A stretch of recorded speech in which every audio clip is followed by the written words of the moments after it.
नमस्कार, मेरा नाम आलोक है। आप लाइव चीज देख रहे हैं। बिहार हो, झारखंड हो या देश की राजनीति के कोई भी पॉलिटिकल पार्टीज के नेता हो, अब सब देख रहे हैं। देखिए, बिहार में सत्ता का परिवर्तन हुआ है। नीतीश कुमार वापस एनडीए के साथ चले गए हैं और अब उसके बाद जो सियासी उठापटक देखने को मिल रहा है, खास करके केंद्रीय जांच एजेंसियां जो कार्रवाई कर रही है। बिहार में लालू प्रसाद यादव, तेजस्वी यादव से 8-8, 9-9 घंटे तक बैठाकर पूछताछ की गई लैंड फॉर जॉब मामले में। वहीं अब झारखंड में देख रहे हैं, झारखंड के मुख्यमंत्री हेमंत सोरेन ने इस्तीफा दिया। अब ईडी के सामने पेशी होने जा रही है उनकी। हमारे साथ पॉलिटिकल एनालिस्ट संजय जी मौजूद है। संजय जी, काफी हलचल बढ़ गई है बिहार में भी, बिहार के बगल में झारखंड है, हर तरफ। तो अब ऐसे में जो पॉलिटिकल पार्टीज है वो कह रही है कि बीजेपी के नेता के घर ईडी सीबीआई क्यों नहीं जाती है, सिर्फ हमारे यहाँ क्यों आती है? मतलब विपक्ष के नेताओं के घर ही क्यों दस्तक दे रही है? इस पे चर्चाएं शुरू हो गई, हल्ला शुरू हो गया। देखिए, है क्या कि एक सवाल तो है विपक्ष के पास और उस सवाल में दम भी है। चूंकि ठीक है, मान लिया जाए कि इकोनॉमिक ऑफेंस जिनके द्वारा भी की गई हो, वो सत्ता पक्ष के द्वारा की गई हो, विपक्ष के द्वारा की गई हो, क्षेत्रीय पार्टी के द्वारा की गई हो, राष्ट्रीय पार्टी के द्वारा की गई हो, लेकिन ट्रांसपेरेंसी तो होनी चाहिए। अब अगर 5-6 हजार ईडी के केसेस चल रहे हैं, तो क्या ये केसेस में यही लोग केवल हैं, या चूंकि ये लोग का गठबंधन नहीं है बीजेपी के साथ, इस वजह से टारगेटेड इनको इस समय ही टाइमिंग को लेकर के तो एक सवाल है कि जब लोकसभा का चुनाव मुहाने पर है और उस स्थिति में ठीक है, पूछताछ करने के लिए अगर आपको लगता है कि ऑफेंस है, और चिदंबरम साहब ने, कांग्रेस की ही सरकार ने जो ईडी को ताकत दी है कि अगर आपको लगता है आपके पास उसके तथ्य हैं, प्रमाण हैं, तो आप बिल्कुल जांच करने के लिए स्वतंत्र हैं। और जो जिन पर आरोप है उनको बताना होगा कि हम कैसे दोषी नहीं है, यहाँ पर ये बताने की जरूरत है। लेकिन लालू प्रसाद जी को लेकर के जो आपने सवाल किया, लालू प्रसाद जी बीमार हैं, किडनी ट्रांसप्लांट हुआ है। हम नहीं समझते हैं कि फिजिकली इस स्थिति में वो होंगे कि 8-9 घंटा बैठा करके उनसे सवाल जवाब किया जाए। वो मेंटली जो आदमी एक तरह 16-17 क्रॉनिक डिजीजेस से सफर कर रहे हो, ठीक है, उनका एक अपना विल पावर है जिसकी वजह से वो चीजों को अपने तरीके से देख लेते हैं, लेकिन मानसिक तौर पर तो बीमार व्यक्ति ऐसे भी कमजोर हो जाता है। और 8-9 घंटे तक क्वेश्चन करना थोड़ा ह्यूमैनिटेरियन ग्राउंड से तो अच्छा नहीं लगता है। जब आपके पास तथ्य है, प्रमाण है, तो ठीक है, आप स्वतंत्र हैं। एजेंसियों को लेकर के कौन कहेगा कि आप उसकी जांच मत कीजिए, लेकिन वो जांच की जो अवधि इतनी लंबी हो रही है, इस पर तो एक सवाल है। ठीक है, हेमंत सोरेन को लेकर के कि जिस तरह से उनको हाउस अरेस्ट किया गया, घर में ही रखा गया, अब वो 8.5 एकड़ जमीन का जो मामला है, जिसको लेकर के आप मनी लॉन्ड्रिंग का मामला है, घेर रहे हैं, घेरिए, लेकिन बतौर वो एक राज्य के मुख्यमंत्री हैं, उनको इस्तीफा देना पड़ा। और दूसरी तरफ उन्होंने कल रांची में भी SC/ST कोर्ट में केस किया है, सुप्रीम कोर्ट में भी उन्होंने अपील किया है और शायद फ्राइडे को उसकी सुनवाई होगी कि हमारे ऊपर। तो सुप्रीम कोर्ट, ये हमारा नहीं, सुप्रीम कोर्ट का वर्जन है कि ईडी को अधिकार है, लेकिन ईडी ट्रांसपेरेंसी बरते।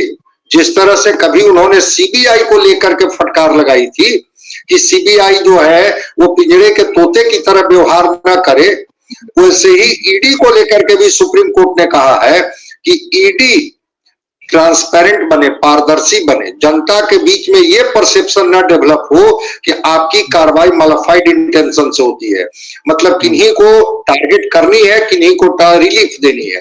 तो ठीक सवाल है आपके कि अगर छगन भुजबल पर भी ईडी का चार्जेस चल रहा है, अजीत पवार जिनके बारे में सार्वजनिक सभाओं में प्रधानमंत्री जी ने कहा है, उन पर अगर सवाल है, और अगर सवाल जो है वो हेमंत बिश्व शर्मा पर है, तो उन पर भी अगर इसी टाइमिंग में होता है कि नहीं, जितने केसेज हैं सबको ईडी ने खोल दिया और सबको बिल्कुल 10-10 घंटे, 12-12 घंटे बैठा करके पूछताछ हो रही है और बस कानून अपना काम कर रही है, सख्त सजा उनको मिलेगी।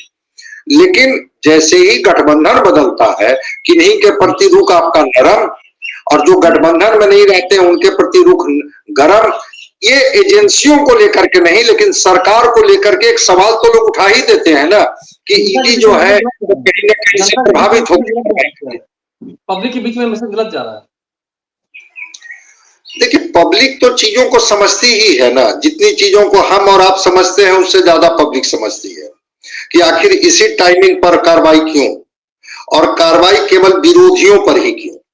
अगर विरोधी दोषी भी है तो वो पब्लिक कहां कर रही है कि आप उन पर कार्रवाई मत कीजिए, लेकिन केवल विरोधियों पर ही क्यों। अब अजीत पवार पर एक सवाल तो है कि प्रधानमंत्री जी ने जो जिस तरह के रुपयों का आरोप लगाया कि कितना 1000 करोड़ रुपए का गड़बड़ी है, इकोनॉमिक ऑफेंस किया है उन्होंने, तो पवार जब आपके खेमे में आ गए तो कार्रवाई के बारे में जनता को भी तो पता चलनी चाहिए। अगर लालू प्रसाद यादव जी से 10 घंटे पूछताछ की गई, तेजस्वी जी से अगर 8-9 घंटे पूछताछ की गई, हेमंत सोरेन को लेकर के जो पूछताछ चल रही है, तो हमको तो आपको पता है, ये भी पता चलना चाहिए कि अजीत पवार से कब पूछताछ होगी, कितने देर होगी, कैसे होगी। अगर उनसे नहीं पूछा जा रहा है और इधर पूछा जा रहा है तो जनता के मन में तो एक भ्रम की स्थिति होती है ना कि जानबूझ करके इनको परेशान किया जा रहा है, जानबूझ करके इनको तंग तबाह किया जा रहा है, या सत्ता का एक प्रभाव है उन एजेंसियों पर जिससे प्रभावित होकर के इस तरह की कार्रवाई ये कर रहे हैं। तो सवाल तो हो ही जाता है ना, इससे कौन इनकार कर सकता है। सवाल तो हो ही जाता है। हम इसी से जुड़ा हुआ एक सवाल पूछते हैं, जानना चाहते हैं इसके बारे में। जिस तरह से हेमंत सोरेन पर कार्रवाई हुई, अब आगे लगता है कि अब अरविंद केजरीवाल रडार पर है और उसके बाद फिर तेजस्वी यादव और लालू यादव, इन दोनों में से भी किसी एक को जेल जाना है, ऐसी बातें दिख रही है। क्योंकि हेमंत सोरेन तो जेल गए, अब रडार पर अरविंद केजरीवाल दिख रहे हैं, उन पर भी पूरी कार्रवाई हो रही है। उसके बाद क्या नंबर बिहार में लालू प्रसाद और तेजस्वी यादव की है? क्योंकि जितनी पूछताछ हो रही है, आने वाले समय में कुछ मतलब एक आध महीने के भीतर कुछ ऐसा समय आ जाएगा कि इनको में से इनको भी जेल जाना पड़ सकता है, ऐसा लगता है? नहीं, वैसा नहीं लगता है। लालू प्रसाद जी तो बीमार हैं और जब कोर्ट ने भी इनके प्रति सहानुभूति दिखाई है तभी तो ये बेल पर है। तो हमको नहीं लगता है कि लालू प्रसाद जी की गिरफ्तारी होगी या तेजस्वी जी की गिरफ्तारी होगी। हाँ, पूछताछ करने के लिए तो ये दोनों लोगों ने सामना किया। मैं मानता हूं कि अगर ईडी ने बुलाया, कहा कि ठीक है आपको दिल्ली आने में दिक्कत है, मैं पटना में ही पूछ लेता हूं, तो पटना में तो तेजस्वी जी भी गए और लालू प्रसाद जी भी गए, दोनों ने सामना किया। जो तथ्य था, जो पक्ष था, इन्होंने रखा। फिर इनके जो वकील हैं वो लीगल जो पार्ट है उसको रखेंगे। हाँ, अरविंद केजरीवाल को लेकर के चीजों को ग्रिल किया जा रहा है कि अरविंद केजरीवाल पर जो आरोप है, क्या वो आरोप में अगर दम होगा तो निश्चित रूप से उनकी गिरफ्तारी हो सकती है। भाई उनके तो मंत्री है ही जेल में ना, और ईडी की ही कार्रवाई की वजह से ही वो मंत्री जेल में है।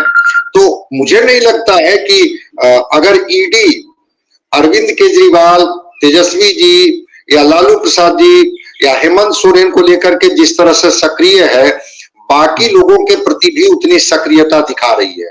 तो ये विपक्ष में है, एक पार्ट है, लेकिन ट्रांसपेरेंसी, बार बार इस बात की चर्चा मैं करता हूं कि पारदर्शिता तो बरती जानी चाहिए ना, और पारदर्शिता अगर नहीं बरतेंगे तो जनता के मन में, वोटर के मन में, चाहे वो वोटर किसी का हो, एक सवाल तो भ्रम की स्थिति उत्पन्न कर ही देती है ना कि आखिर कार्रवाई इन्हीं पर क्यों और उसी वक्त क्यों जब लोकसभा का चुनाव सामने है। क्या लगता है कि इससे जो आने वाले चुनाव 2024 का चुनाव आना है, जिस तरह से माहौल बनता जा रहा है, ईडी सीबीआई की पूछताछ हो रही है, इससे तेजस्वी यादव हो या अरविंद केजरीवाल हो, हेमंत सोरेन हो, इनको फायदा पहुंच सकता है? ऐसा लगता है कि ऐसा माहौल बन रहा है? बिल्कुल फायदा पहुंचता है। कभी कभी चीजें बैकफायर हो जाती हैं और लगता है कि अगर जानबूझ के इनको प्रताड़ित या परेशान किया जा रहा है तो जनता की सहानुभूति का लाभ मिलता है। और इस देश में तो भावना की लहरों पर सवार होकर के कई सरकारें बदल गई हैं। लोग मान लेते हैं कि भाई इनके साथ नाइंसाफी हो रही है, इनको तंग तबाह किया जा रहा है, तो बिल्कुल उनको इसका लाभ मिल जाता है, सिंपैथी का लाभ तो मिलता ही है ना, इससे कौन इनकार कर सकता है। इसलिए हम नहीं समझते हैं कि केंद्र की सरकार भी चाहेगी कि हम इनको इतना न परेशान कर दें कि जनता की सहानुभूति हमारे जगह इन्हीं के पक्ष में न गोलबंद हो जाए और परिणाम कुछ और हो जाए। ये मेरा आखिरी सवाल है। जिस तरह से हेमंत सोरेन ने जब इस्तीफा दिया उसके बाद चंपई सोरेन उनके पास आ गए। चंपई सोरेन अब मुख्यमंत्री बने जा रहे हैं, जो ऐसी खबरें हैं। राजभवन तक प्रस्ताव भेज भी दिया गया, अब राजभवन से आमंत्रण कब आता है देखना होगा। क्या बिहार में भी अगर तेजस्वी यादव, अगर हम लेके चलते राजनीतिक संभावनाओं खेले, अगर तेजस्वी यादव को जेल जाना पड़ सकता है, अगर ईडी जेल ले ही गई कुछ महीने के लिए, तो क्या लगता है बैकअप प्लान में कौन तैयार है? राष्ट्रीय यादव, उनकी धर्मपत्नी ही मैदान में आएंगी या फिर कोई और लालू परिवार में से? फिर मोर्चा कौन संभालेगा? क्योंकि चुनाव की बेला है ना। देखिए, ये तो अभी सवाल हम नहीं बता सकते हैं, अभी इतना प्री मैच्योर्ड होगा थोड़ा कुछ भी बोलना। लेकिन हाँ, नेतृत्व की क्षमता तो उनके परिवार में है ही ना, और ये जिम्मेवारी तो कभी कोई संभाल सकता है। अभी देख रहे थे कि झारखंड का उदाहरण मैं से स्पष्ट कर दूं कि लग रहा था कि कल्पना सोरेन होंगी कि चंपई सोरेन होंगी, और देखिए कि कोई और नाम आ गए। तो इनके जो भाभी और इनके जो पत्नी के बीच में जो चल रहा था, तो चंपई सोरेन पर बात बन गई कि नहीं, उनको मुख्यमंत्री के तौर पर बनाया जाए। तो वो राजनीतिक पार्टियां बड़ा सोच समझ करके कि किनको रखने से फायदा होगा, किसको रखने से घाटा होगा, ये बहुत सोच समझ करके विचार करती है। और मैं समझता हूं कि थोड़ा अभी कहना अर्लियर होगा। ऐसे मुझे जो मेरी समझ है, गिरफ्तारी बिहार में इनकी नहीं होने जा रही है। इस तरह की चीजों को कर करके, और कोई सहानुभूति का लाभ पार्टियां किसी को नहीं देना चाहती, वो सत्ताधारी पार्टी भी नहीं चाहती है कि हम इनको सहानुभूति का लाभ दें। लेकिन अगर ऐसा होगा तो नेतृत्व की कमी तो इस परिवार में है नहीं, नेतृत्व किन्हीं को मिल सकता है। जब राबड़ी देवी बिहार की बागडोर संभाल सकती है, तो अब तो इनके पूरे परिवार में सारे सक्षम पढ़े लिखे हुए लोग हैं, राजनीति को बखूबी समझते हैं, तो जिम्मेवारी किन्हीं को दी जा सकती है। इसलिए लेकिन अभी ये कहना थोड़ा प्रीमैच्योर होगा। प्रीमैच्योर होगा। हमारे साथ संजय जी मौजूद थे, बहुत बहुत धन्यवाद आपका सर। पॉलिटिकल एनालिस्ट हैं और उन्होंने विस्तार से बातों को समझाया है बिहार में क्या होता है। लेकिन अभी लालू प्रसाद और तेजस्वी यादव को जेल भेजकर क्या सच में उन्हें सहानुभूति प्रदान की जाएगी, क्या उन्हें सच में सहानुभूति देने की चेष्टा की जाएगी, ये बात भी कह पाना फिलहाल दुर्लभ है। हमारे चैनल को सब्सक्राइब कर लें, साथ साथ फेसबुक पेज लाइक करें। इसके अलावा ट्विटर हैंडल पर लाइव फॉलो करें। धन्यवाद।